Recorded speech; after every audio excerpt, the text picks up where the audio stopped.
truths about what it is like fighting overseas. That book is now banned at a high school in Michigan, just the latest casualty in the rights culture wars. In response, Swofford penned a scathing op-ed in the Daily Beast, writing in part, "I wanted my book to teach young people things about war I hadn't been taught or hadn't wanted to learn when I was a 17-year-old looking to escape a dull suburban life that felt like a prison. I wrote an honest book, and I thought that honesty would be the book's spine and help sustain it in the world. That 20 years later, a politically stacked school board can, over a matter of a few months and a 2-hour meeting, cancel access to my work and the experiences of me and my fellow Marines feels deeply un-American." Joining me now is Anthony Swofford, Gulf War veteran and author of Jarhead, really one of the most famous books for young readers that is about the subject of war. And Anthony, thank you for being here. I was shocked when I read the Daily Beast piece that your book was chosen. It's not a book about LGBT issues. It's not about Black history. How in the world did your book get caught up in this? Well, I think, a school board was stacked with people who are, far right of center, with the intention to, sculpture, the culture that their kids are exposed to in certain ways. And in the fall, they instituted a policy where basically any member of the community could put up a book to be banned. And apparently, for some reason, Jarhead was the first on someone's list. The books have been out for 20 years. It hasn't really changed much, but the culture has changed. And they instituted a policy where 7 members of the community read the offending book and make a judgment and pass that on to the board. So that the book was it was 7-0 in favor of keeping the book in circulation.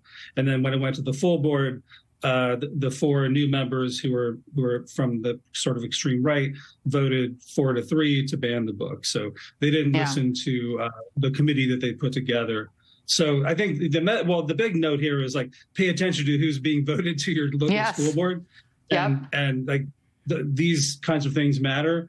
The thing that baffles me is that if the idea is that you're helping run this school board and helping educate young people, that if you start cutting down access to any kind of information, you're not doing your job. You're actually harming your students. You're not helping them. I mean, and the thing is, the irony is, those same high school students are the age that the very next year after they graduate high school, they might end up in the military. So they might actually be having the experiences that you're describing in your book, but they're saying they're too young to read about it. And they're acting as if kids have never heard swearing, that they've never seen violence. Have they seen a movie? I mean, the idea that Jarhead, a book that is about experiences of the age of a little bit older than the kids in high school, to me is mind-blowing that somebody would think it's inappropriate. Yeah, I mean, it really, like today's standards, it's rather tame. And, like Euphoria or, half a dozen TikTok videos will expose children to things that are like, more violent and possibly more obscene than Jarhead is.